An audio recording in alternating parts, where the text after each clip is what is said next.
God again. Amen. My name is Angel Nicole and I'm going to be your teacher for today. Today our lesson for today is about obedience. And many people in this world obey and there are some people who disobey. So, point number 1, according to biblical definition, obedience is to hear God's word and act accordingly. Obedience is to hear God's word and act accordingly. Jesus calls us to obey in John chapter 14 verse 15. John chapter 14 verse 15, Jesus calls us to obey, and it says, if you love me, you will obey my commandments. So according to this, number 2, Jesus calls us to obey. There are 5 examples of obedience in the Bible. There are 5 examples of obedience in the Bible. The first obedience is Abraham's obedience to sacrifice Isaac. Abraham's obedience to sacrifice Isaac. Hii ni ya wazazi wote. Ukiambiwa usacrifice your firstborn child, unaweza? Vile Abraham aliweza, unaweza sacrifice firstborn wako? To all parents. Unaweza? Na ni God ndiye amewaambia. Dad, utaweza?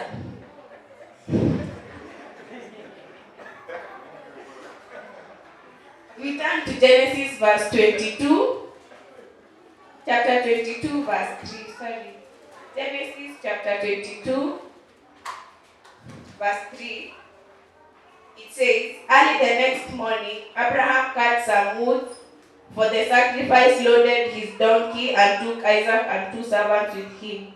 They started out for the place that God had told him about.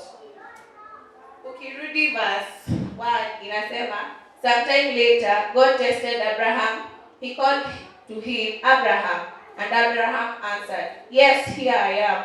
Take your son, God said, your only son, Isaac, whom you love so much, and go to the land of Moriah.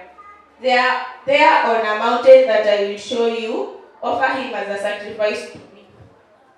Na Abraham akafanya hivyo vile Mungu alimwambia. Ask yourself, ingekuwa mimi, put yourself in Abraham's shoes, na uingie kwa hiyo kiatu yake na ujiulize, ingekuwa Abraham sasa wewe ndio Abraham. Mungu amekwambia uende usacrifice your only son, your firstborn. Kwa utaweza? Ask yourself that question. Because si wengi wamefanya. Percentage ya watu wote hapa hamngefanya. Most of them. So you have to be obedient to God. Ukiendelea inasema, on the third day, Abraham saw the place in the distance. Then he said to the servants, verse 5, stay here with the donkey. The boy and I will go over there and worship, and then we will come back to you.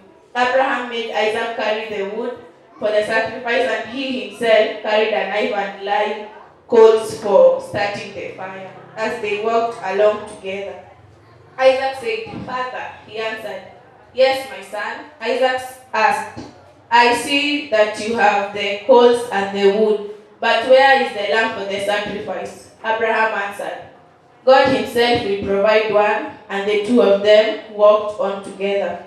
When they came to the place which God had told him about, Abraham built an altar and arranged the wood on it.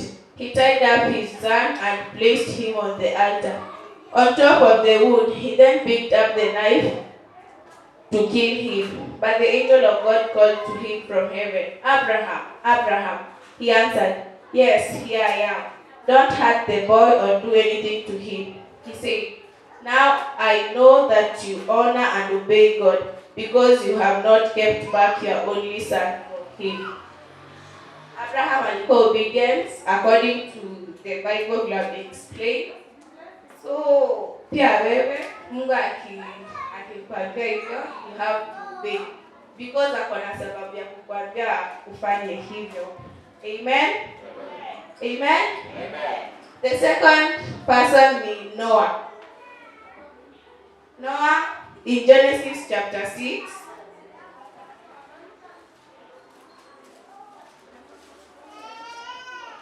Genesis chapter 6, verse,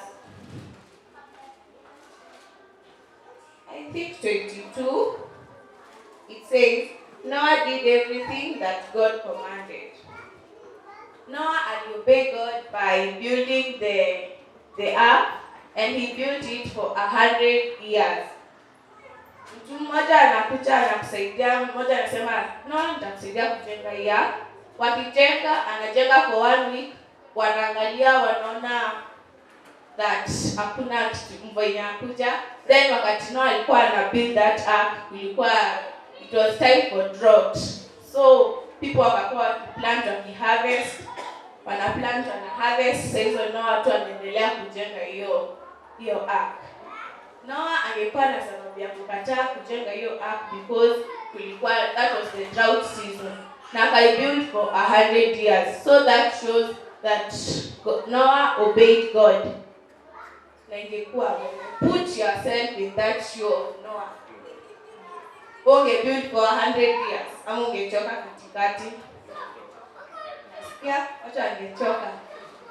So what I'm trying to say is that you should obey God in all circumstances.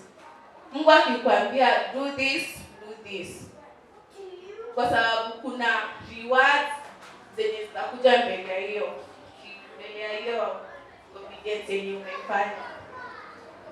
The third person is Daniel. In Daniel chapter 1 verse 8.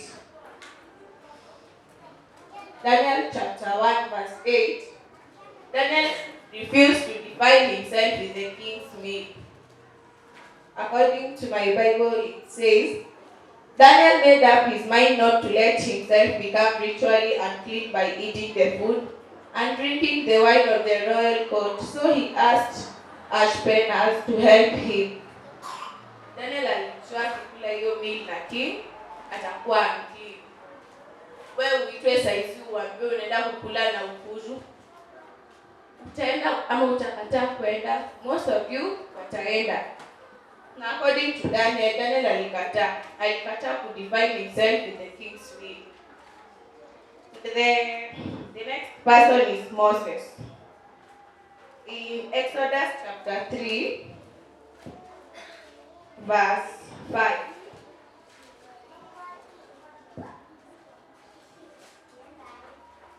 It says,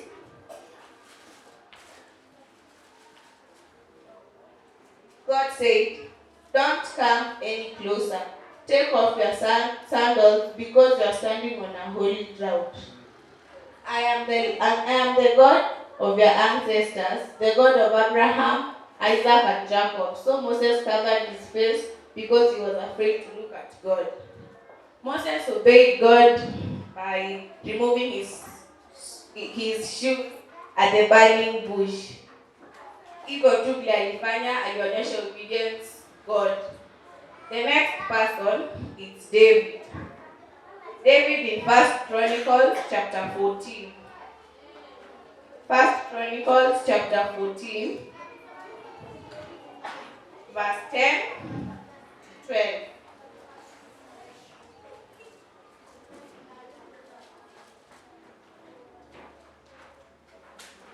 The Bible says, David asked God, shall I attack the Philistines? Will you give me the victory?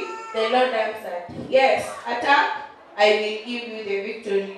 So David attacked them at Baal Perazim and defeated them. He said, God has used me to break through the enemy army like a flood.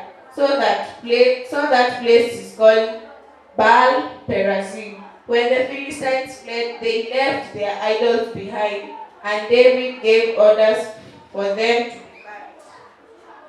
So David aliobey Mungu, God alimwambia that aende fight na yeye akaenda fight na wao. So he showed obedience to God by going and defeating the Philistines. They are rewarded for obedience. God rewards you, one, with success. Joshua chapter 1 verse 8.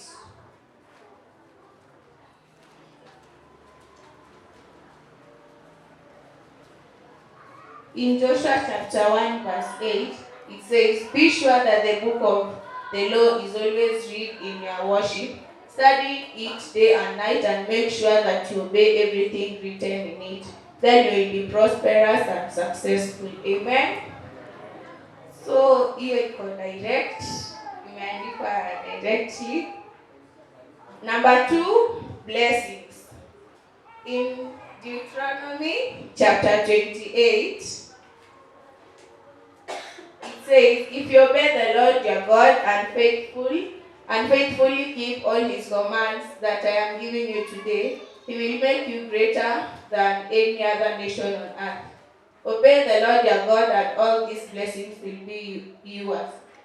The Lord will bless your towns and your fields." Amen. The Lord will bless you with many children and abundant crops, and with many cattle, sheep. Amen. Hizo zina emphasize kwa blessings if you obey God.